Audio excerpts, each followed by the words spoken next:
आपणकर जदि कन्या राशि होइथाय तेबे एही भिडियोटी को थरे मात्र शेष पर्यंत देखंतु।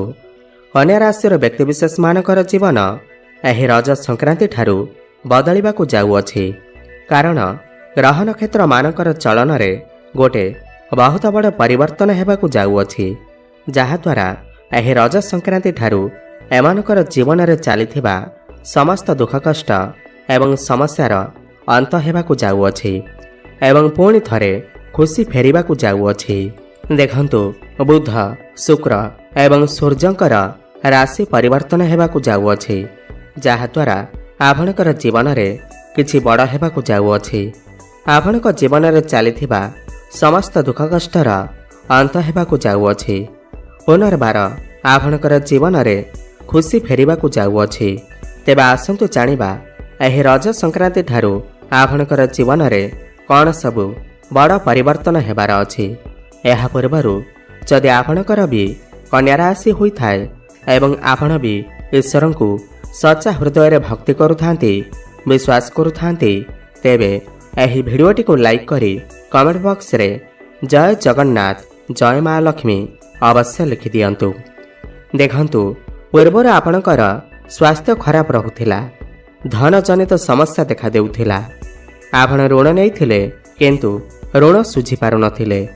ऋणर भार आपणकर ऊपर बढ़ी जाइथिला। गृह परिवार रे खुशीर वातावरण नथिला।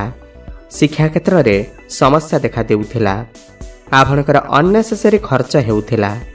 समाज रे आपणकर मान सम्मान नथिला।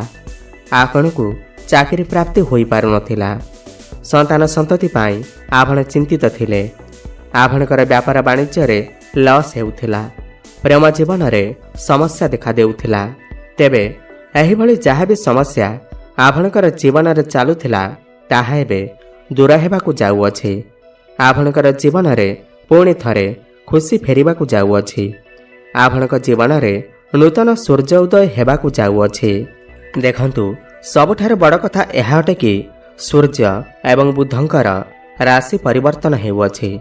सूर्य एवं बुध आपणकर भाग्य भाव को छाड़ी आपणकर दशम भाव कर्म भाव को चलन करुछंती एवं पूर्वर आपणकर कर्म भाव रे देवगुरु बृहस्पति विराजमान अछंती।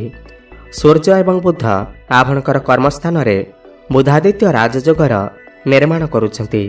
तो आपणकर क्यारियर पाई रज संक्रांति परर समय अत्यंत शुभ अटे, सर्वश्रेष्ठ अटे। आपणको समाज रे मान सम्मान प्राप्ति हेब, प्रतिष्ठा प्राप्ति हेब।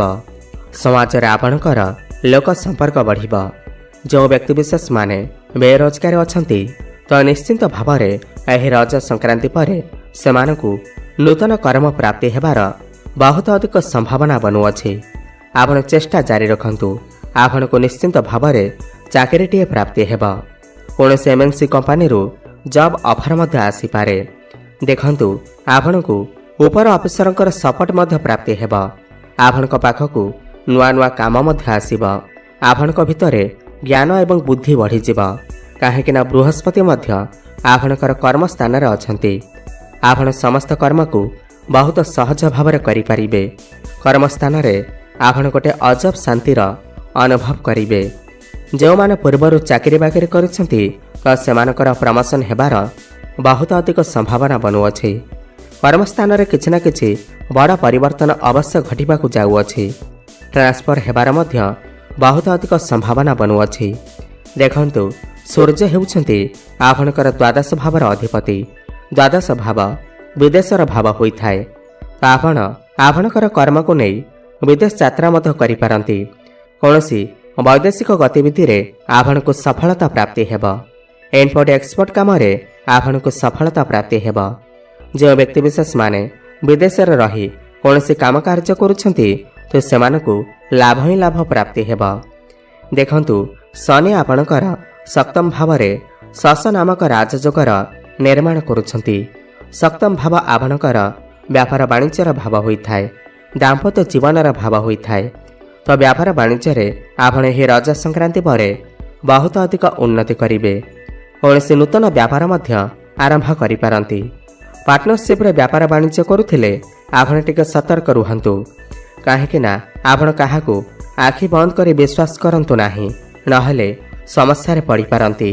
कहीं शनि हेउचंती न्यायर देवता। आपण जेमिति कर्म करिवे आपण को सेमिति ही फल प्राप्ति हेब। तो आपण नूतन व्यापार तो आरंभ करिवे, आपणकर डेली इनकम मध्य बढ़िब, फाइनेंशियल ग्रोथ हेब। आपण एही रज संक्रांति पर पैसा किछि संचय करबा आरंभ करिवे।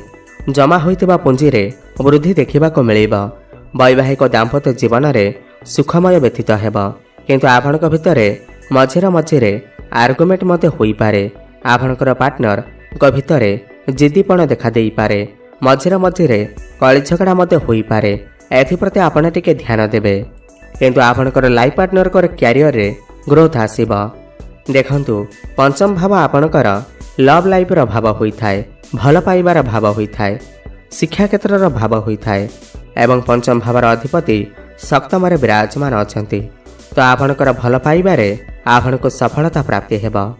जो मानकर ब्रेकअप होई जाइथिला, जो मानकर कथावार्ता बंद होई जाइथिला, सेमानकर पुणी थरे कथावार्ता होई पारे। प्याच अफ हेबार मध्य संभावना बनुअछि।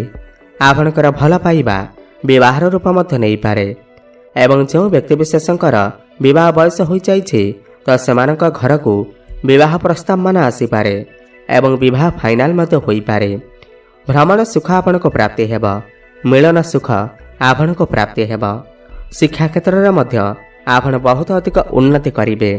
एह रज संक्रांति पर आपणकर जदि किछि एग्जाम अछि, जदि किछि कॉम्पिटिटिव एग्जाम अछि, तेबे सेथिरे आपण निश्चिंत भावरे उत्तीर्ण करिवे। आपण कोनोसी उच्च शिक्षा करिबा पाई बाहर को जाई पारंती।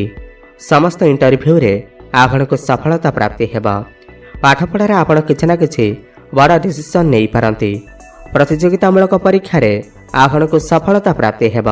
आपण कोनोसी नूतन स्थान रे एडमिशन नहीं पारंती, कोनोसी फॉर्म फिलअप करि पारंती। तो पाठ पढ़ा को नहीं एही रज संक्रांति परर समय अत्यंत शुभ अटे। देखंतु मंगल आपणकर द्वादश भाव बसी आपणकर षष्ठ भाव को दृष्टि देउछंती। आपण पूर्वर जदि किछि ऋण नहीं थिले, ऋण को सुझिबारे सक्षम होई पारु नथिले, तो समस्त ऋण करजरु आपणको मुक्ति मिलिजिबा। कोर्ट कचेरी रे जदि किछि मामला चलीथिला तो मामला आपणको सपक्ष रे जाई पारे। देखंतु बृहस्पति आपणकर दशम रे बसी आपणकर चतुर्थ भाव, द्वितीय भाव एवं षष्ठ भाव को दृष्टि देउछंती। पूर्वर जदि आपणकर किछि स्वास्थ्य जनित समस्या लागि रहिथिला, तेबे ताहा मध्य दूर होइजिबा।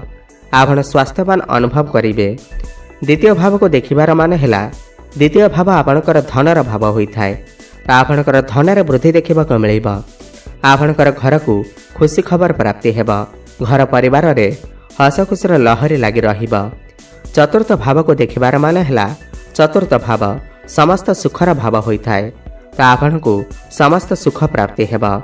मांकर स्वास्थ्यर जति किछि समस्या थिला ताहा दूर होइजिब। आपण किछि भूमि, प्रॉपर्टी किमा नूतन वाहन किमा नूतन गृह आदि निर्माण करिबा पाई मन बळेई पारंती। एवं बुध एवं सूर्य मध्य आपणकर चतुर्थ भाव को देखुचंती, तो सर्व सुख आपणको प्राप्ति हेब। देखंतु शुक्र आपणकर अष्टम भाव रे अछंती। अष्टम भाव गुप्त ज्ञानर भाव होइथाय। आपणको कोनोसी जगारु गुप्त ज्ञान प्राप्ति होई पारे किंबा कोनोसी गुप्त शत्रु मध्य आपणकर बढ़ी पारंती। काहेकिना अष्टम भाव शत्रु रोग ऋणर भाव होइथाय। गुप्त धन मध्य आपणको प्राप्ति होई पारे। जो माने रिसर्च क्षेत्र रे अछंती, जो माने साइंटिस्ट अछंती, सेमानको अधिक सफलता प्राप्ति हेब। जो माने भी ऑनलाइन रे काम करूछंती, डिजिटल मार्केटिंग रो काम करूछंती, काउंसलिंग रो काम करूछंती, तो सेमानको बहुत अधिक सफलता प्राप्ति हेब। आपण कोनोसी छोट मोट जगह को यात्रा करि पारंती। आर्थिक लाभ हेबार बहुत अधिक संभावना बनुअछि। बड़ भाई भौणी सहित आपणकर संपर्क मजबूत हेब। आपणकर अटकी रहिथिबा समस्त कार्य पुणी थरे चालू हेबाकु लागिब। किंबा आपणको कोनोसी गुप्त जगारु धन मध्य प्राप्ति होई पारे। जो व्यक्तिविशेष माने शेयर मार्केट, स्टॉक मार्केट एवं ट्रेडिंग रे काम करूछंती, सेमानकु आकस्मिक धन मध्य प्राप्ति हेब। आपणकर कोनोसी गोटिए बड़ इच्छा निश्चिंत भावर पूर्ण होई पारे। भाग्य आपणकर पूर्ण मात्रा रे साथ देब। आपण कोनोसी बड़ कार्य आरंभ करि पारंती, बड़ इन्वेस्टमेंट करि पारंती। ଆପଣଙ୍କର ଗୃହରେ କୌଣସି ଶୁଭ ମାଙ୍ଗଳିକ କାର୍ଯ୍ୟର ଆୟୋଜନ ମଧ୍ୟ ହୋଇପାରେ। ତେବେ ମୋଟାମୋଟି ଦେଖିବାକୁ ଗଲେ ଏହି ରଜ ସଂକ୍ରାନ୍ତି ପରେ କନ୍ୟା ରାଶିର ବ୍ୟକ୍ତିବିଶେଷମାନେ ସମସ୍ତ କ୍ଷେତ୍ରରେ ଉନ୍ନତି କରିବାକୁ ଯାଉଛନ୍ତି। ତାହା ଶିକ୍ଷା କ୍ଷେତ୍ରରେ ହେଉ, ପ୍ରେମ କ୍ଷେତ୍ରରେ ହେଉ, କ୍ୟାରିୟର, ବ୍ୟାପାର ବାଣିଜ୍ୟ କ୍ଷେତ୍ରରେ ହେଉ, ସମସ୍ତ କ୍ଷେତ୍ରରେ ଉନ୍ନତି କରିବାକୁ ଯାଉଛନ୍ତି। ଅଧିକ ଶୁଭଫଳ ପ୍ରାପ୍ତି କରିବା ପାଇଁ ଆପଣ ପ୍ରତ୍ୟେକ ଦିନ ବୁଧଙ୍କର ବୀଜମନ୍ତ୍ରର ଜପ ଅବଶ୍ୟ କରନ୍ତୁ। ଓಂ ବ୍ରାଂ ବ୍ରଂ ବ୍ରଂ ସହ ବୁଦ୍ଧାୟ ନମଃ 108 ଥର ପ୍ରତ୍ୟେକ ଦିନ ଜପ କରନ୍ତୁ। ଶୁଭଫଳ ପ୍ରାପ୍ତି ହେବ। ପ୍ରଭୁ ଗଣେଶଙ୍କର ଆରାଧନା କରନ୍ତୁ ଏବଂ ପ୍ରତ୍ୟେକ ବୁଧବାର ଦିନ ଗୋମାତାଙ୍କୁ ସବୁଜ ଚାରା ଖାଇବାକୁ ଦିଅନ୍ତୁ। ଶୁଭଫଳ ପ୍ରାପ୍ତି ହେବା ସହିତ ଭାଗ୍ୟରେ ଉନ୍ନତି ଆସିବ। ଧନ୍ୟବାଦ।